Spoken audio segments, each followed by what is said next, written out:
the end of the day. It's Mel. And me. You wanna know How we did it.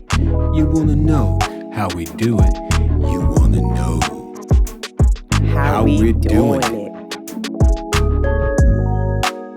Welcome to the Mel and Me podcast.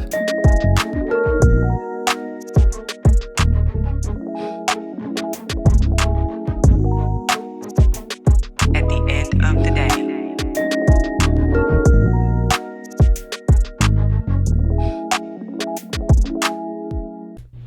Hello. Hello.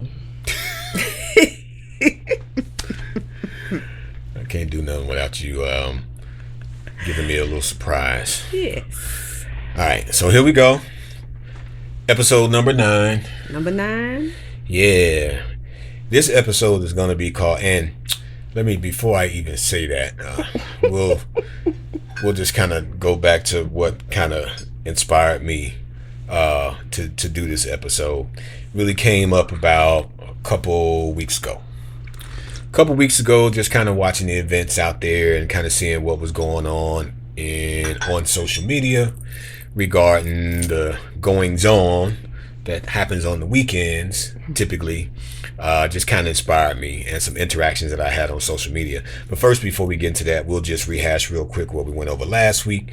Last week was episode 8, which we talked about finding our future. Yeah. Which we just kind of talk about, what does that look like to people, how it looks for us, specifically around kind of like what we're looking to do in a sense with South Africa, which, we count down to 2 weeks.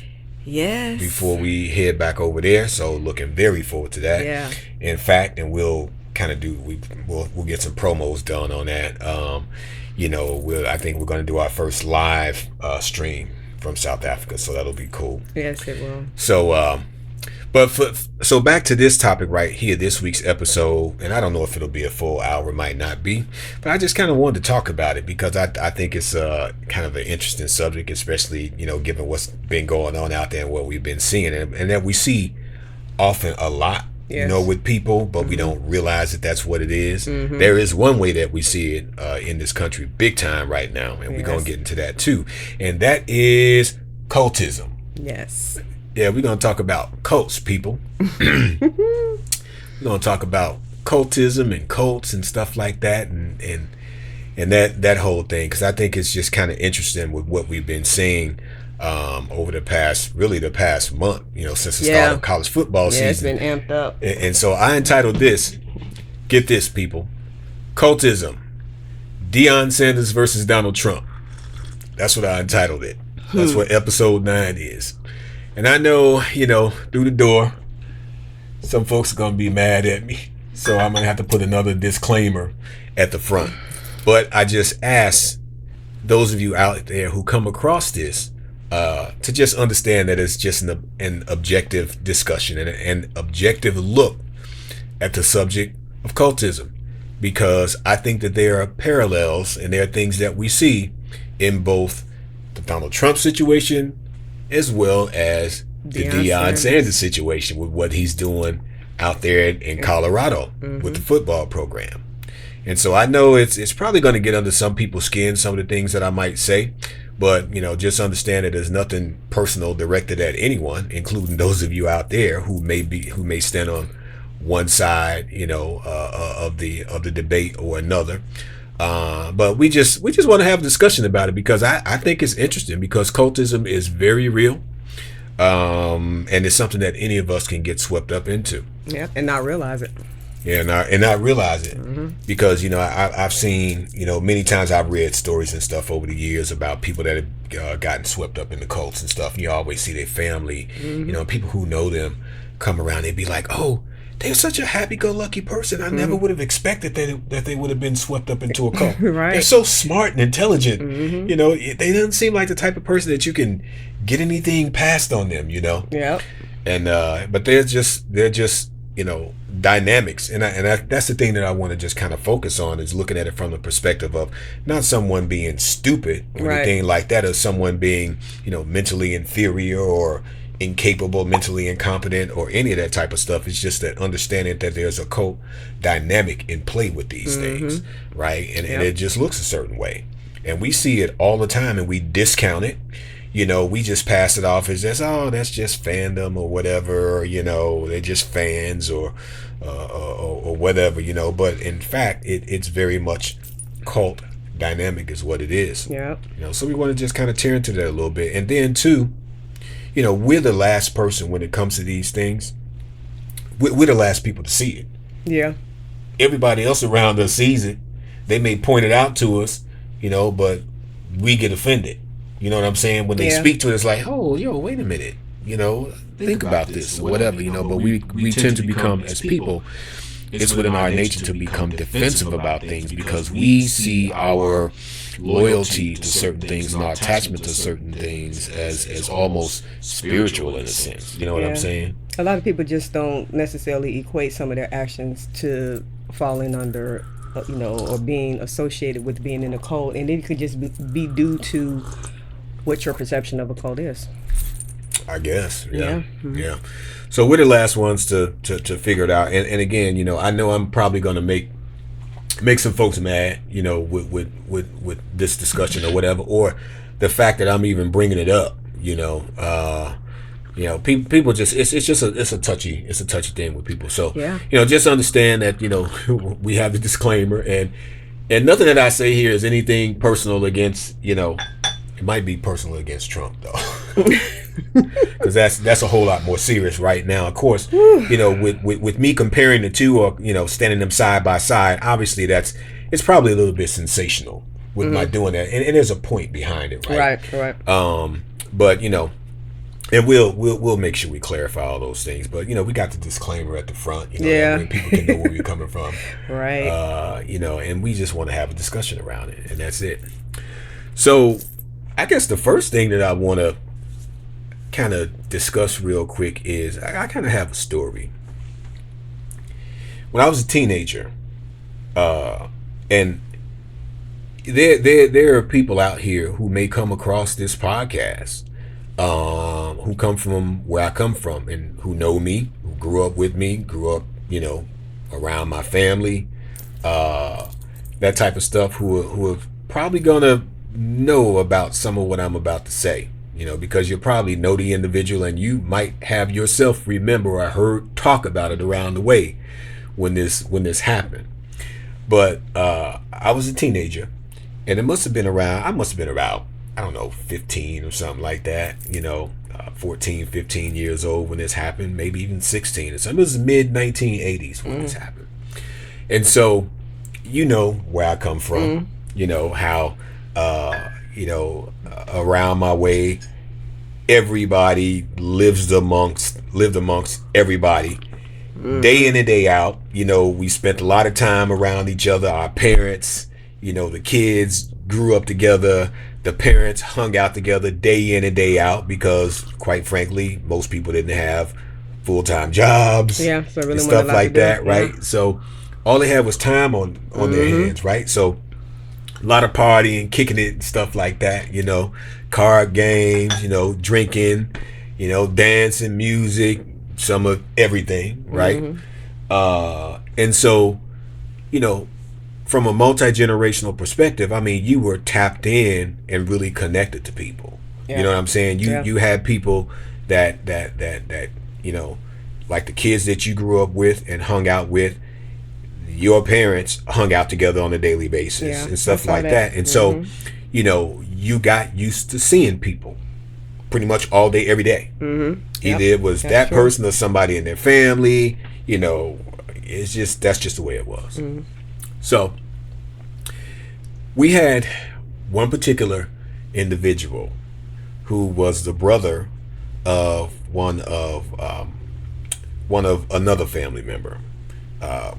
I got a lot of uncles and stuff, right? So my uncles had friends and stuff like that, that they grew up with, that they hung out with. Some of them still to this day. Of course, they're all getting older now, but they may not hang out or see each other as much because the world, we spread out all over the place. But I'm talking even the recent years. I mean, my people, just like people that they still have friends that they grew up with Yeah. from, being kids that are still around because everybody still lives, in the same area. We were talking back around Chicago, even though they tore down the projects that I grew up in, people still hang out, Yep. from the projects, even in their lives today. Right. Right.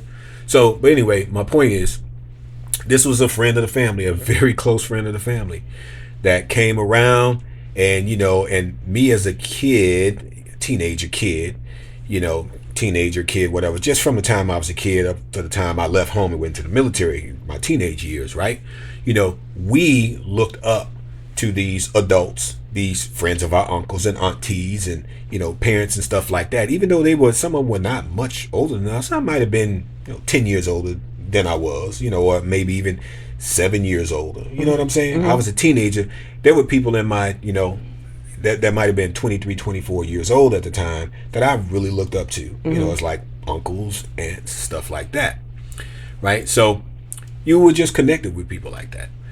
So anyway, this particular individual, got used to seeing him all the time, man. Come around, hanging out, being a character like so many are back then, Yes, the they loud, were. boisterous, the life of the party, the wild, crazy one, especially when they get a little liquor in them, Right. stuff like that. So you just tap into people like that, right?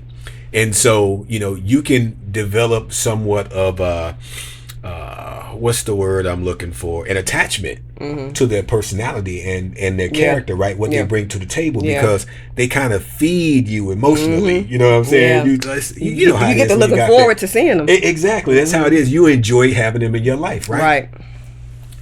So, you develop that attachment. And so me as a teenager and watching these things, around the way, so suddenly, all of a sudden one day, this person stopped coming around.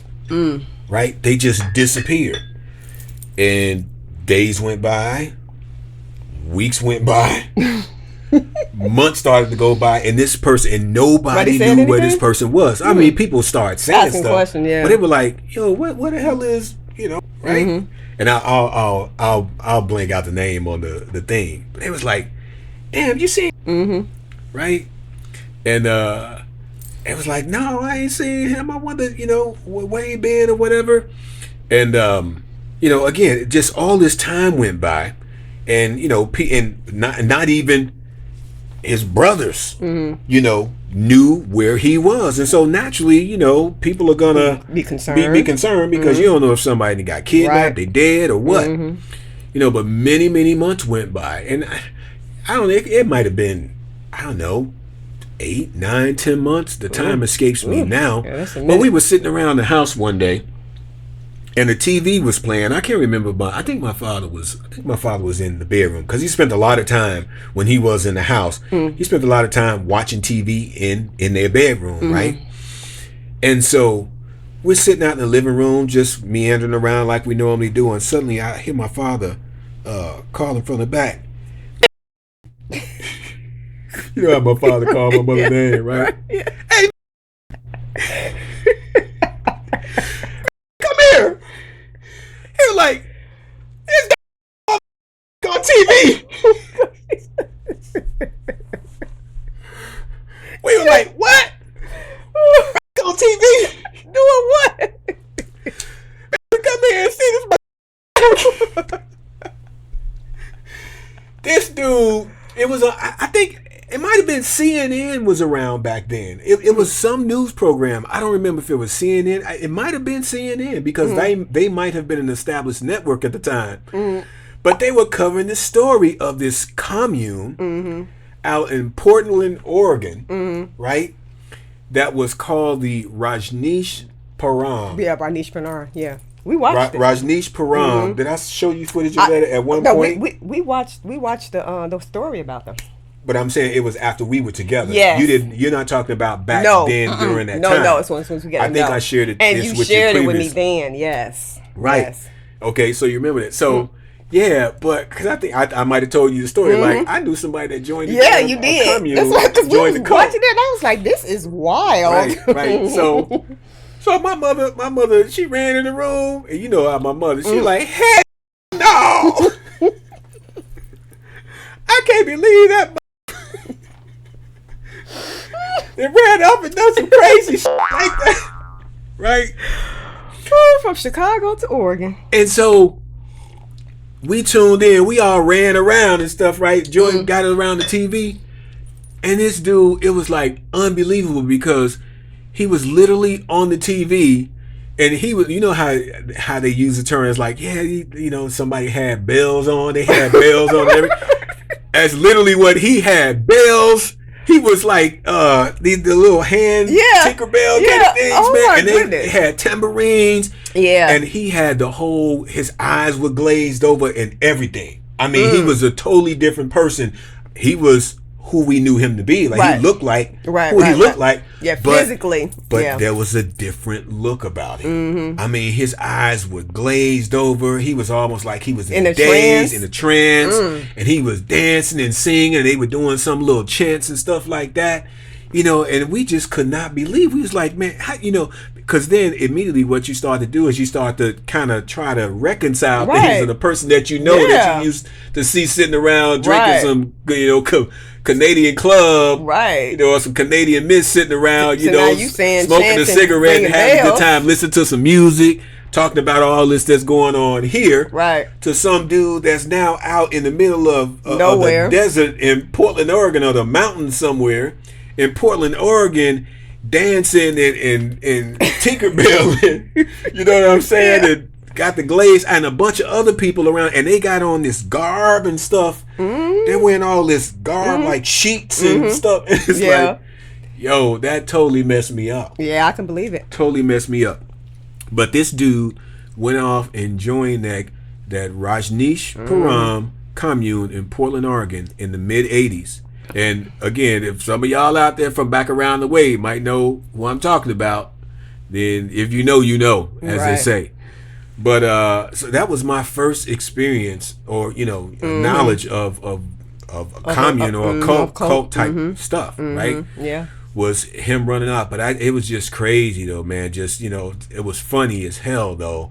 Just, you know, thinking back on it now, you know, how my father, when he called for my mom to come in there, it was just totally crazy. But that commune, man, they did some crazy stuff, man. They ended up poisoning like the local community, went to restaurants with salmonella. And I remember that salmonella poisoning that happened back then. Put it all on the doors and stuff. It was wild. What they were trying to do was they got all this acreage that they bought, like 64,000 acres or something out there. Yeah.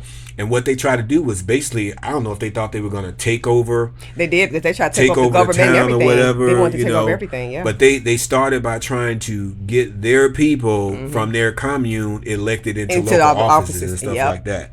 And so they figured if they poisoned people in the town, that would keep them from coming out to vote. Because the bribery and all that didn't work. They tried that route first, and then they went to, let's go ahead and commit murder. And I still don't know what happened to that dude to this day. I don't know if he's still alive. I mean, he would probably be in his, you know, his late 60s, early 70s now. Because, you know, he tried to lay no claim to it. I don't know what happened to our family friend, but anyway, but that was just crazy. Yeah. So, but you know, that cult dynamic can sweep up anybody. Yep. You know, and if you're not careful, you can find yourself, you know, swept up. And it was a religious cult. It was a religious cult. And for the most part, a lot of times cults they are steeped in religion. They're founded on some type of religious principle. You know, you saw that with a lot of times it's crackpot. Yeah. Crackpot type stuff, right? You saw that with David Koresh. The other guy in Texas. And the Branch Davidians. You know, there are just many different cults out there. You know, of course, Manson had his cult. Yeah, exactly.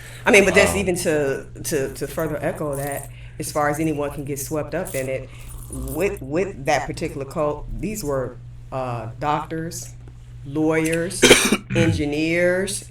It didn't matter, and he utilized them to and allowed them to, you know, still work in the profession, but within the cult. So it didn't even matter what the profession. One of the first things that they did, now I was reviewing this, that they required everyone before they joined the cult to sell all their personal belongings, like sell everything you own, get rid of it, and then you can join our cult. So give up and that's a lot of time that's the first thing. Yeah.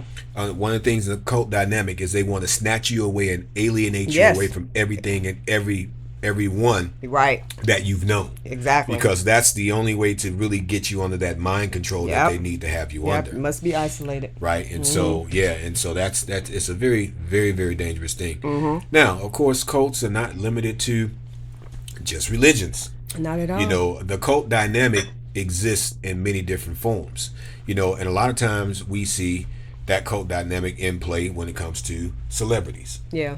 Right? Yes. Especially like singers and stuff like that. And I know that some folks probably gonna get mad when I say this, because I know we have people that we know, and maybe even some family members that are into celebrities to a certain degree, and just that whole everything that's wrapped around celebrities and stuff, to where there's a high level of devotion to them, and it's been around for years, for the longest, right? It's not just with the present artists, the present day artists who are really big and stuff, but you have, like, if you think about the Deadheads of the Grateful Dead and stuff like that, you know, that's a level of fanaticism, if you will, right? You know, on a lower level there, not necessarily cultish. I just say that to say that a lot of times that's how it manifests. It starts out just being something like that, you know, something totally innocent. Before you know it, it progresses. You know, and you see that with things like, okay, let's just look at the Beehive with Beyonce. Right? They quit. I mean, you got people, anytime you can go from, you know, I remember when it was just Destiny's Child. Right.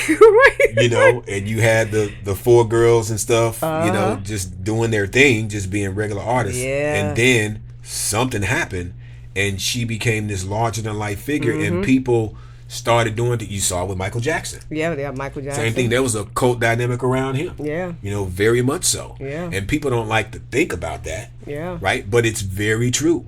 You know, anytime you'll start doing things, the way I see it is, anytime you would start doing things that you would not normally do for someone, right, or you start abandoning certain things about yourself in order to identify with this thing, or think this person can say and do no wrong. Exactly. You know, defend the person irregardless, and be willing to do whatever to protect the person. We've seen that. I mean, people won't even get violent, you know, depending on what you say about the person or whatever. You look at things like, okay, I'll just rattle some off. I just rattle some off. You have, like we just said, you have the Beehive. You have Barbie. The Swifties with Taylor Swift. Barbie with Nicki Minaj. Oh, Nicki Minaj thing. Okay, and again, this is varying degrees of stuff. Yeah. Right? But definitely a cult dynamic, right? Yeah. You look at things like, okay, Team Breezy, Chris Brown. Yeah. Right? R. Kelly. Now, R. Kelly is probably a very good example of cult behavior, right? Because, and again, we from Chicago. We from right around the way. Around the way. I stayed right across the street. I went to the same school, my first school, right? Literally, I can look right in the window. And again, folks, right. This, you know, I understand some people out there may feel some type of way about this discussion, but it is what it is. Right. It is what it is. This man is now in prison. Right. Right? Yeah. For many things. For what he did, we'll just say. Yeah. Right? Right. Some of the stuff, you know, so we'll have our opinions about it. Right. I'm not down with some of the stuff that he got convicted of. Right. And that he's serving time for. Right. Okay. Sure, I respect him as an artist. Oh, yeah, absolutely. You know, that the things that he did as an artist, as a creative, is undeniable. Right. Absolutely. But at the same time, you can't take that but not take the other stuff as well. Yeah. Right? Yep. Yeah, and exactly. So the discussion that I'm having about this doesn't have anything to do with R. Kelly per se. Right. It has to do with that cult dynamic around him. Right. Right? And that cult dynamic says that even though he got convicted for what he got convicted for, right? You still have people, right, out here that will try to defend what it is he got convicted for. Even if they've seen when many of us saw the tape, we saw the tape, and just to put a finer point on that, I was just watching a program literally about 2 days ago, and the person actually mentioned that, who was actually in the house, and said, I saw some things Listen, that was, but right. didn't say nothing. That house, Yeah. where the tape took place, Yeah. it's indistinguishable. Yep. We all know, many of us who were trying to get into that industry, Right. and who have maybe had touch points with people who had touch points with people who had Right. touch points with him, right? We've heard the stories. Yeah. We've been involved in the conversations, you know. But yet, the thing is that people can say, well, they'll still deny, or they'll make excuses, Or blame. to say, Or blame. or blame the other person. You know, that is, it's the parents' fault for exposing him. Never once acknowledging, or refusing to acknowledge, or having a problem acknowledging Right. that something was actually done. Right. See what I'm saying? That's where the cult dynamic comes in. Because you can still acknowledge what was done and still have respect for him and what he did, his Exactly. creativity and all of that. Exactly. And along with that, you know, if that's in fact what was done and he got convicted for it, Right. you know, how can you talk about, how can you say what's unjust, what's not right, if you did the Right. I mean, that's what it is. Right. And it's no different than like we see with Trump. See, Right. and that's really where I'm going with this. Right. And see, so it comes down to that thing of being able to, how does the saying go, removing the plank from your own eye. Yes. Right? A lot of times we have a hard time removing the plank from our own eye in order to see, you know, we can see all the other stuff, Right. but we can't see our stuff. Exactly. You know, and I'm no different. Yeah. You know what I'm This is saying? for each and every person. It includes me. You're right. But we're just discussing it. Right. See what I'm saying? And that's that cult dynamic. That's a prime example of it being in play. And people will say unreasonable stuff. That man ain't getting out of jail. He's not. No. He got 30 years. He's 30. probably going to die in jail. Yeah. But Sad. you have a, you know, and regardless how people feel about what these girls' parents did, how they set them up, or, you know, gave their daughters to this man or whatever, it doesn't excuse the fact that you had a grown-ass man Right. that had the propensity for moving a certain way. Right. Period. Not just one time. Right. That was the MO. Yeah. Right? Yeah. And so, you know, for those out there who may be upset by that, hey, it is what it is. That's the cult dynamic. Yeah. And many people are swept up in that cult dynamic because they're so attached to that one aspect of the person, Right. that they can't, they abandon all logic and reason with the totality of the situation, especially in extreme cases like that. Yeah. See what I'm saying? Right. Some Yeah. cases are extreme cases. Yeah. Yeah, because that was You know. extreme. Yeah. And then That's an Trump is extreme very thing. extreme. Yeah, which we'll get to. Yeah. But I mean that's what it is, folks. You know, so we can be objective about things. We can still have admiration for a person's contributions, you know, and what they contribute, whether it be artistically, whether it be, you know, business wise, you know, politically, educationally, whatever. Right. But at the same time, we have to be able to acknowledge, you know, those other things as well. And blind loyalty to anything and anyone is very dangerous. Very. You know, especially when you know they're on the wrong side of something. You know, at some point you have to say, okay, I can't defend that. right. You know, so, you know, and so that's a really clear example right there. But you know, you see it around things like you know, cult behavior can be around things as well. Yeah. You know, you have, like, think about the Trekkie thing with the Star Trek people. Oh. You know, they dress up and Yeah. you know, you got people in their 50s and 60s that'll dress up like a Star Trek person or whatever, put on the ears and everything. Yeah. And travel Yeah. around the country, Like the- going to all these Yes, different events and stuff, yeah. like religiously. You know, it's Yeah. like a religion to them. People Yeah. have shrines set up. That's cult behavior. Yeah. That's a cult-like dynamic in play, right? You surrender a certain aspect of your life to be devoted to something that's Yeah. out of the ordinary. You know. What else? Sneakers. People with gym shoes and stuff like that. Oh. They yeah. spend tens of thousands of dollars Yeah. on a gym shoe. right? Yep. Some people can say yes for investment purposes and stuff like that because you can always resell them. But again, that's also a cult-like dynamic. That's a cult-like dynamic as well. Yeah. You know.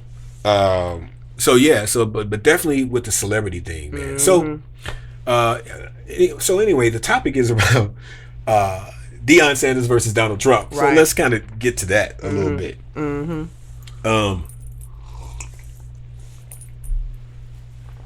Let's start off by talking about Donald Trump. So the last, 2015 seems like it's been going on forever. This is 2023. It's been 7-8 years since we've been in this nightmare. Right. With this dude. Being tortured. The ultimate cult figure. Yes. The ultimate cult figure on steroids. is in the process of destroying the entire United States. I don't care what any of y'all say out there. If you pro-Trump, it's what it is. Okay? Can't lie about that. And the thing is that anytime you see this dude, this man who has the unfettered support of so-called religious folk in this country who call themselves Christians. Right. And I'm just going to look in the camera when I say that. Who call themselves Christians. And they will sit and tell you how this man is sent from God. When at the same time, he'll tell you how he loved to grab women by. Right. Yep. Fraudster. Yes. We just watched the story today about how he's calling for shoplifters to be shot on sight, killed, executed. Immediately. A madman. Yes. Nothing about this man is Christian. We just heard downstairs that a poll was taken, and majority of the voters said that he is more religious than Pence. Somebody who goes to church every Sunday. Right. Pence and and who goes to confession. Pence and Romney said they consider him to be more religious. A devoted Pence and Romney. And Romney is he is one of the elders in the Mormon church. Yeah, exactly. Like he's one of the elders in the Mormon church. You know, and again, it's not a religious discussion. Right. But that's that cult dynamic. Right. That's You'll have people that'll go against everything that their faith teaches them. And that's the reason why I mentioned it, because that's just strange to me. It's very strange. You got folks who this fool will get on the microphone, and then you got somebody that'll go and shoot up someplace on his behalf. You know, or send bomb threats to people, or send actual bombs, explosive devices, and plant on people. Yeah. Right? That's cult-like behavior. Anytime some fool will take and try to overthrow the government on your behalf because you juiced them up, and they'll go to jail for you, that's a cult dynamic. Right? And so we don't even have to spend a whole lot of time on that, because you know this fool has this country on the verge of basically going up in smoke, going up in smoke. 90-something counts over 91. 4 indictments, and he still has a chance to enter back into office in this country, because a good 30 to 35% of the people in this nation, because he's tapped into something. He's tapped into something inside of them, their own hatred. He hates who they hate, and he constantly tells them how much pain he's going to bring to the people that they hate, or that they dislike, right? Because that's really all it comes down to. Cult behavior. And yes, MAGA is a cult. We see it all the time, every day on TV. It's a cult. Period. Can't look at it no other way. So, see it for what it is and govern ourselves accordingly.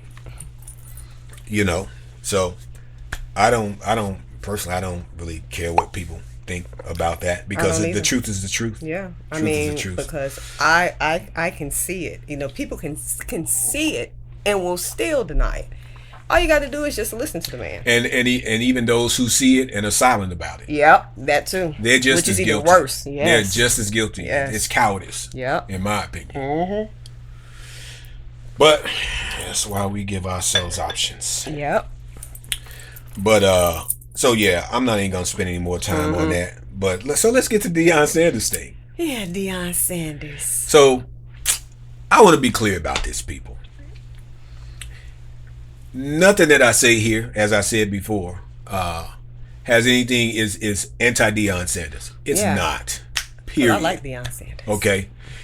We respect what Deion Sanders has been able to do out there in Colorado. Oh yes. What he was able to do at Jackson State. Yeah, I'm one of those people that wish he probably would have stayed there or whatever. But I'm not mad that he left. He did what he did for himself. Yeah. You know, as most people do. People calculate. Yeah. And people are gonna pursue what's in their best interest As for you him, should. for his sons, whatever. I'm not even caught up in all that. But I think we have to be honest. I think we have to be honest about the fact that there's a cult dynamic around Deion Sanders and that Colorado program out there.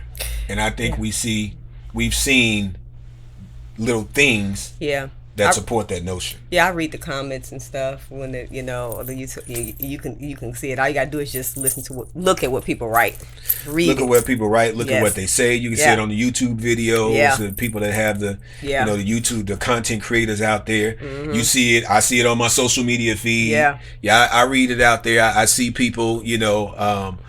I see people that take that stance, right? And here's one thing I think we have to get away from, because one thing I see that's a recurring theme out there, as soon as you have something to say, as soon as you have any critique around Deion Sanders and the Colorado program, people, you a hater. They label you as a hater. You a hater. Yeah. Right? Oh, you just a hater, and to all the haters out there, why we still believe and all that kind of stuff. It ain't got nothing to do with hate, people. Right. And one thing that I hope that we get better about is not being so quick and being so shallow, I think, as to just because someone has a legitimate critique or any critique on somebody, that they're automatically a hater. Right. Because you can support somebody, but it's just like, okay, just back to the Trump thing real quick, right? They want to label you as not a patriot and all that kind of stuff because you have the nerve to criticize what's some of the things that can be improved in this country, right? So acknowledging things, right, that are actual things, there's nothing hating about that. It's a legitimate critique, right? And you can still support someone and admire what it is that they do. And he's doing some great things. We watched the game today. Oh, them dudes, they came back. I loved it. And you know what? And that is testament to what it is that he's doing out Absolutely. there, right?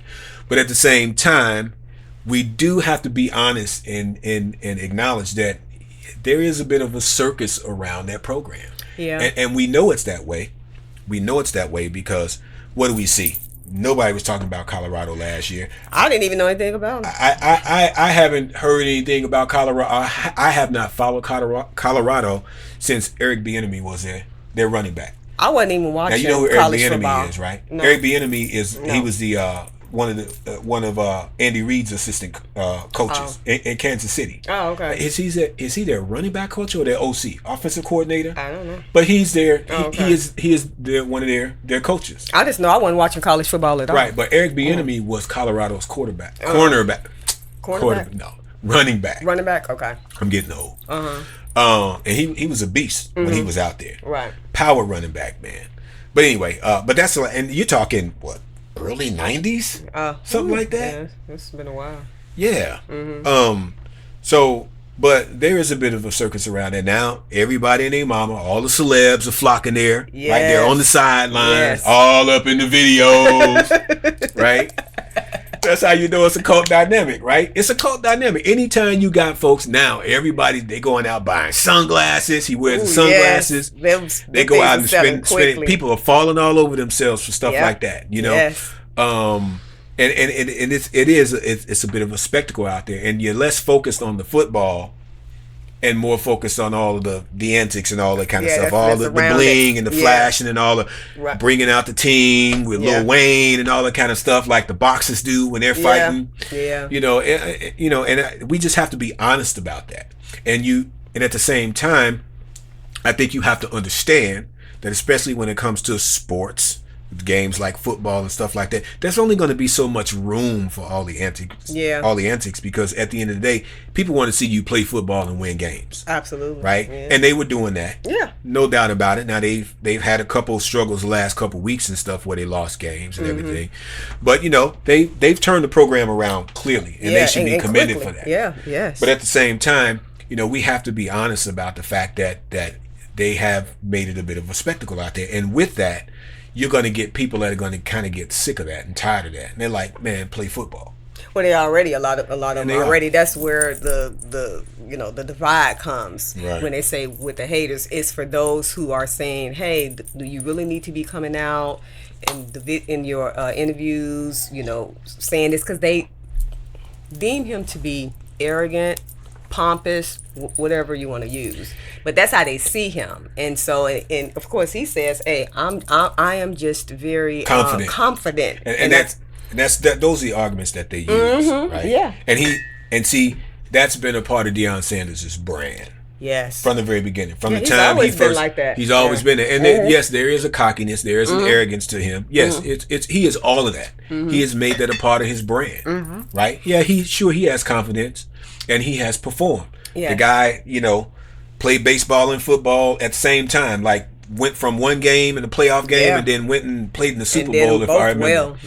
You know, Hall of Famer, right? Yeah. Again, great athlete, right? And he cannot accomplish that without a level of confidence. But as part of his brand, Neon Deion, from back in the day, he has made it his point to be in your face, you know, with the swag, the arrogance, the cockiness, all that kind of stuff. And you'll get people out there that'll say, yeah, you know, he confident in everything, but you know what, one thing he's never done, he's never been disrespectful to people. He's never, you know, he don't cuss, you know, he don't do all this and stuff like that. And but I remember when he left the Falcons and he came back to play his first game in the Georgia Dome. When I think they won the game. What did he do? He got in front of the camera and he said, "This my house," even though he wasn't on the team anymore. He came back and he put it in the town's face, right? He did, right? Now, I tell you one thing that I'm sure not a lot of people out there know from a couple weeks ago. People will say how they don't disrespect, but I wonder how many people saw footage out there of when his team walked onto the field of Oregon Stadium when they arrived for the first time. And his players, some of his players, and I think there were a couple of staff members that were in their presence. They walked across the middle of their field, and what they do, they wipe their feet across their field. Across their logo. And that's very disrespectful. That's one of the worst things that you can do to a team. That's like, remember T.O. when he ran and stood in the middle of the star in Dallas. Right? I remember that. That's disrespectful. You don't go stand on their logo in the middle of their football field. But his players, that's what they did. They did it. I saw it with my own eyes, right? So I don't really want to hear all that mess about, you know, folks not being disrespectful, because no, they disrespect as well. You know what I'm saying? And it's a matter of degree. See, some people might not see that as offensive. Right. But what I offer is that you can't say that they don't taunt, because they do. You know, all the stuff with the jewelry and all that kind of stuff, that's taunting. Right? Even the post game stuff. You know what I'm saying? There's a level of taunting that goes on there. You know, and people, you have to understand that when you do that, when you taunt, and this reminds me of something that I commented on a Facebook friends post, because they had a post that they put up, and naturally, and I think I told you about this, and I knew it was coming. I knew it was coming. They had a post of a fan, an Oregon fan that was in the stands. They had a sign that they held up. I think it said something to the effect of, "My coach has 10 toes." And that was wrong. Right. Very cruel thing to say. Right. Classless was a word I heard and stuff like that. Very classless thing, rude, hurtful, that type of stuff. But you know what? I knew it was coming. I knew it from the time the season began. I say it's only a matter of time. Given of how he tends to operate, you know, with his brand, right? It's going to rub people the wrong way, and people are going to get tired of that.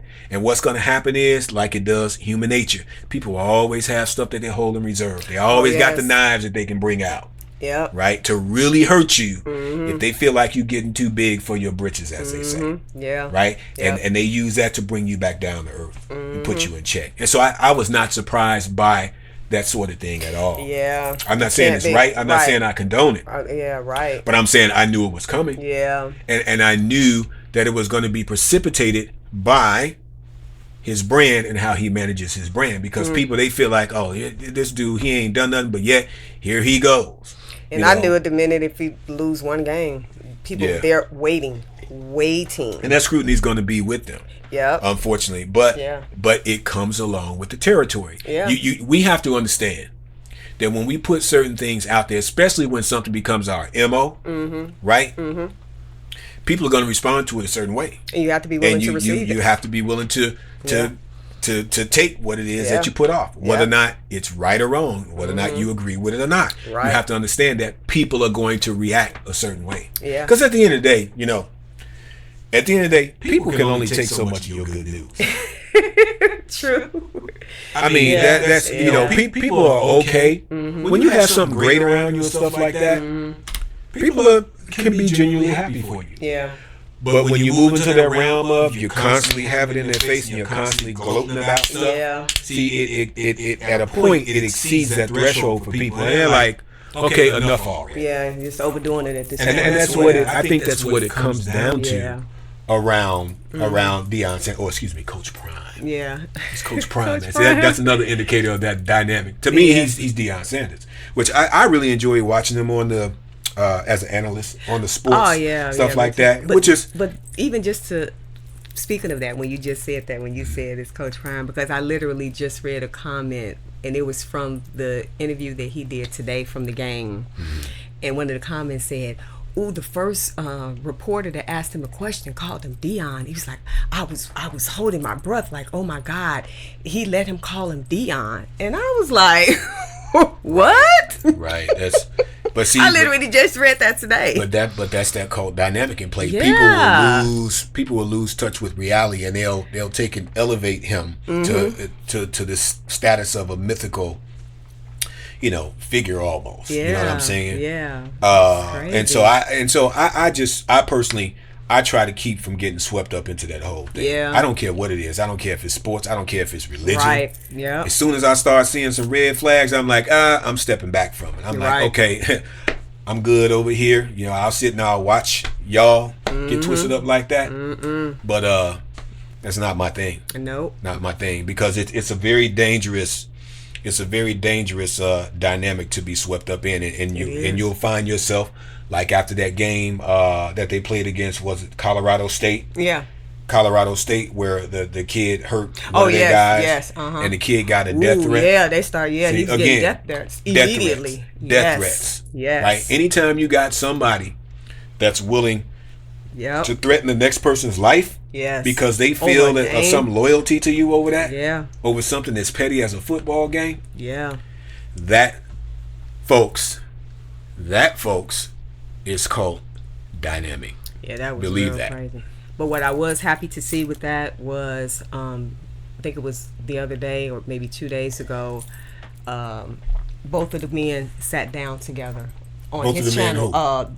The guy who hit him, the receiver who hit him. The players. The players. Okay. They sat down together on his YouTube channel. So I thought that was really good, just to address it all, because again, they said that guy said he was getting so much heat. And so it was really good to see it, and then to read the comments and stuff, and people thought that was really good for them to come out to do that, just to kind of bring the temperature down. Right. And then that's also a testament to the genuineness and the goodness of Deion Sanders, right? Yes. Because he got, as soon as he had an opportunity at a press conference and was brought up, right? Immediately. He did what he was supposed to do, and he said, "Hey, I don't care what happens. At the end of the day, no kid should have to receive a death threat. Yeah. For something like that." So big ups to Deion Sanders for that. Yeah. And that's something that we don't see with Donald Trump. Nope, not at all. Right. Not at all. And so there's the distinct difference right there. Right. You have one man who understands that there's a certain amount of hype around him in this program, that he's still reasonable and logical enough and decent enough to tamp things down when he sees things getting out of hand immediately. Whereas the other one he sees that as being a means to his survival. Yeah. Right. And so he eggs it on, and he encourages, and he actually even enjoys the destruction and the chaos. Right. See, there's a difference. Yeah. But again, what we're just looking to do is just to discuss the dynamic. Right. Which a lot of times can be out of the control. Somewhat in control, but still out of control. Yeah. Once it gets out into the universe, of people, you can't control those people. Right. It's up to you at that point to kind of control the climate from there. But again, it's a very real thing. It's a very real thing, and so I just thought it would be something cool to just kind of discuss. Just because it is at the end of the day, people, it's college football. We want to see him do well out there. Yeah. With that program and turn it around, because that's only going to help him. It's going to help those kids too. It's going to help the kids, and it's going to help pave the way for a downline, if you will, or what do they call it, a tree or whatever, a coaching tree. If he decides to go to the NFL and coach, because he's going to be creating opportunities for other of his peers who might be interested in coaching, like he's bringing in a couple. I think Sapp's going out there, to coach with him if he's not already there. I don't think he is yet, but that's going to maybe create some opportunities to get those guys at the next level in the NFL, which I can see him doing, because eventually one or both of his sons are going to go to the NFL. Yeah. And so he that'll leave less incentive, just to be totally honest about it, for him to stay at the college level. And if he has success there, which he's already having success there. Some NFL team is going to want to come bring him in, and some owner is going to want to come to bring him in, because what they see is going to happen is what's happening out in Colorado. Yeah, and how quickly he can turn it. And those revenues for that city and that organization is going to go through the roof. Exponentially, yes. So I know he says right now that he has no intentions or whatever. I know there's no real desire to coach NFL players because they make too much money. Oh, that's what he said. That's what he was on record as saying okay. previously. Oh. He was saying that he's not interested because he can't impact them the same way that he can impact the college kids. But at the same time, the argument can be made now that argument is no longer valid, because these kids got the nil deals. Oh, yeah. Some of these kids, like his son, even they're multimillionaires now, just based off of nil deals, because of the endorsements that they can make there. So they're making money. Oh yeah. Not all of them, right? But some of them are. So you still and your star players, and along with their egos, you have to contend with, right? Because the ones that are getting the big deals now, right now, they're his sons. Oh yes. Right. So he has a different level of relationship with them. Right. Right. So but eventually that argument won't be valid, because he'll have to deal with that same thing with the kids in college who are making money. Yeah. So, but nevertheless, I thought it was kind of cool just to kind of talk about and discuss, and hopefully they'll keep having success in the program. Yeah, I believe they will. Which again, this is not anti-Deion, folks. It's not. It's just recognizing like there's a cult dynamic around he and his program out there in Colorado, and I think we should all be conscious of that. It's one thing to be a fan of something, and to champion somebody, but at the same time, it behooves us, and I think it helps us to recognize when we're swept up into taking things too a cult far. dynamic on any level. So that's pretty much it. That's it. We can wrap this up. So coming up next, again, we're getting close to our trip, but before that though, we're gonna I think our next episode we're gonna discuss something a little bit more serious, because I think it kind of helps drive decisions that we make these days and how we kind of approach life and stuff like that. And that topic will be realizing your own mortality, or something to that effect. Facing your own mortality. Yes. Yeah, so we're going to talk about facing our mortality, right? Because we're starting to get up there in age a little bit, even though we look good and young and stuff like that, but we're getting up there just like all of us are. And so at some point we have to really start to realize that at some point we're all going to leave here. Yeah. Some sooner rather than later, and there are things in our lives that take place sometimes that remind us of our mortality. So we just want to kind of get into that a little bit and have a discussion around it, and hope that we can we can have some cool stuff come out of that, or something, informative to come out of that. So with that, yeah, we're just gonna wrap this up. And as we like to say, at the end of the day, it's Mel and me, and this has been the podcast. Holla. You didn't say the podcast with me this time. Oh, oop. Oh boy. I forgot. We have to do a retake on that, Clay.